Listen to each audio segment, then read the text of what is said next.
வாழ்க வளமுடன். ஓம் நமச்சிவாய. அனைத்து தமிழ் உள்ளங்களுக்கும் வணக்கம்.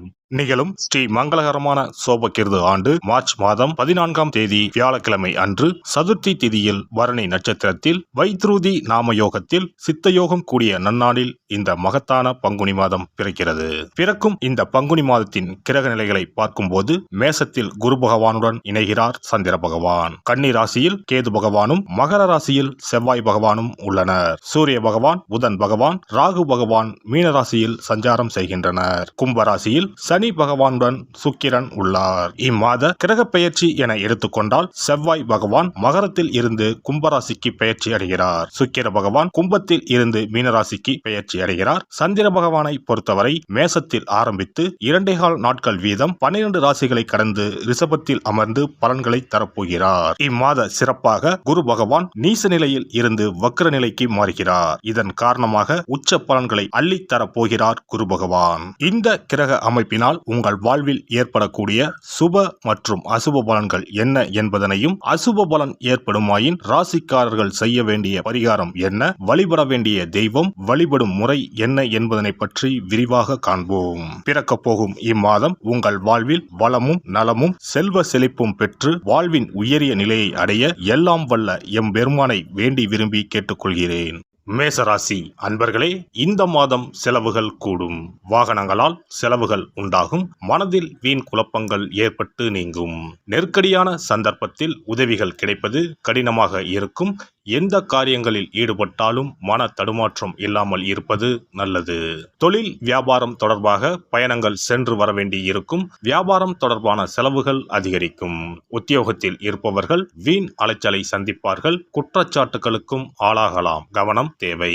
குடும்பத்தில் வாக்குவாதத்தையும் கோபத்தையும் தவிர்ப்பது நல்லது. வாழ்க்கை துணையுடன் அனுசரித்து செல்வது நல்லது. பிள்ளைகள் நலனில் அக்கறை தேவை. விருந்தினர்கள் வந்து செல்வார்கள்.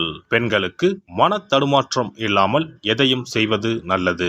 தேவையான உதவிகள் கிடைப்பது தாமதப்படும். வீண் அலைச்சல் உண்டாகலாம். மாணவர்களுக்கு பாடங்கள் படிப்பது மனதில் மகிழ்ச்சியை உண்டாக்கும். தேர்வில் அதிக மதிப்பெண் பெற குறிக்கோளுடன் செயல்படுவீர்கள். கலைத்துறையினருக்கு பணவரவு ஏற்ற இறக்கமாக இருக்கும். எடுத்த முடிவை செயல்படுத்தும் முன் ஒரு முறைக்கு இருமுறை ஆலோசிப்பது நல்லது. எந்த ஒரு காரியத்திலும் அவசர முடிவு எடுக்க தூண்டும். அரசியலில் இருப்பவர்களுக்கு எதிர்பார்த்த பதவி உயர்வு கிடைக்கும். கூடுதலாக உழைக்க வேண்டி இருக்கும். மேலிடத்தில் இருந்து வந்த கருத்து வேற்றுமை நீங்கி ஒற்றுமை உண்டாகும். எடுத்திருக்கும் அரசாங்க வேலைகள் மூலம் நன்மைகள் உண்டாகும். நட்சத்திர பலன்கள். அஸ்வினி, இந்த மாதம் கடன் பிரச்சனைகள் தொல்லை தராமல் இருக்கும். எதிர்பார்த்த பண வசதி கிடைக்கும். உங்களது செயல்களுக்கு இருந்த எதிர்ப்புகள் நீங்கும். வழக்கு விவகாரங்களில் சாதகமான போக்கு காணப்படும். பரணி நட்சத்திரம். இந்த மாதம் தொழில் வியாபாரம் சுமாராகத்தான் நடக்கும். எதிர்பார்த்த பணவரத்து இருந்தாலும் வியாபாரம் தொடர்பான செலவுகள் கூடும். போட்டிகள் தொல்லை தராமல் இருக்கும். உத்தியோகத்தில் இருப்பவர்கள் பணிச்சுமை குறைந்து காணப்படுவார்கள். கார்த்திகை 1ஆம் பாதம். இந்த மாதம் வேலையில் திறமைக்கு பாராட்டு கிடைக்கும். குடும்பத்தில் இருப்பவர்களுக்கு இருந்து வந்த நோய் நீங்கும். அவர்களது நலனில் அக்கறை காட்டுவீர்கள். கணவன் மனைவிக்கு இடையே கருத்து வேற்றுமை ஏற்படலாம். முருகனுக்கு அரளிப்பூ சாற்றி அர்ச்சனை செய்து வணங்கி வழிபட மனக்கவலை தீரும். வாழ்க்கையில் முன்னேற்றம் உண்டாகும். இம்மாத அதிர்ஷ்ட கிழமைகள் ஞாயிறு மற்றும் புதன். சந்திராஷ்டம தினங்கள் பங்குனி 17 மற்றும் 18. அதிர்ஷ்ட தினங்கள் 9, 10 மற்றும் 11. சிறப்பு பரிகாரம். வாரந்தோறும் செவ்வாய்க்கிழமை அன்று வீட்டில் உள்ள முருகப்பெருமான் படத்தினை துடைத்து சந்தனம் குங்குமம் பொட்டு வைத்து சிகப்பு அரளிப்பூ கொண்டு அலங்காரம் செய்யுங்கள். ஒரு கண்ணாடி டம்ளரில் தண்ணீர் ஊற்றி ஒரு எலுமிச்சை பழம் சிறு வெட்டிவேர் போட்டு முருகன் படத்திற்கு முன் வைத்து விடுங்கள். ஒரு மா இலை எடுத்து காம்பு பகுதி முருகப்பெருமானை பார்த்தவாறு வையுங்கள். அகல் விளக்கில் நெய் தீபம் ஏற்றி மா இலையின் மீது வைக்க வேண்டும். தீபச்சுடர் முருகப்பெருமானை பார்க்கும் வண்ணம் இருக்க வேண்டும்.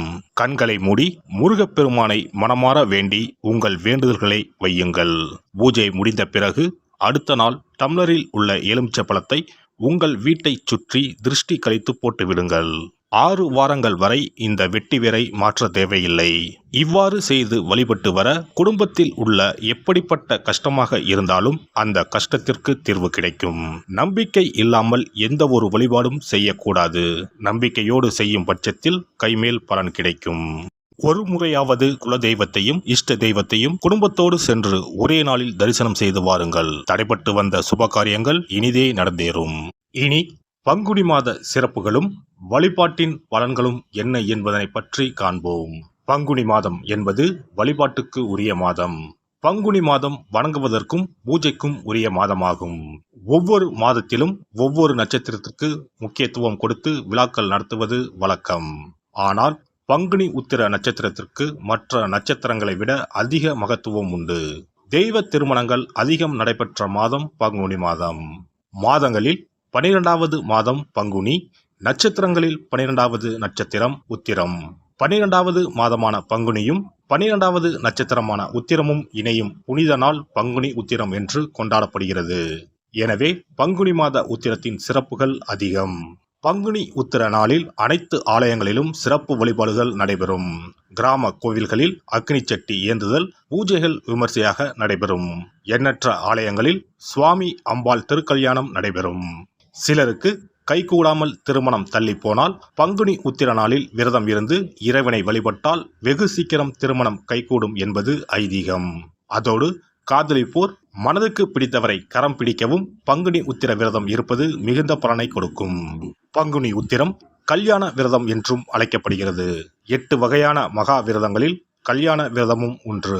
ஆகவே இந்த நாளில் திருமணம் ஆகாத இளையோர் விரதம் இருந்து தமக்கு நல்ல வரன்கள் கிடைக்க வேண்டும் என்று சிவபெருமானையும் பார்வதி தேவியாரையும் வேண்டுவது நல்ல பலன்களை பெற்றுத்தரும்.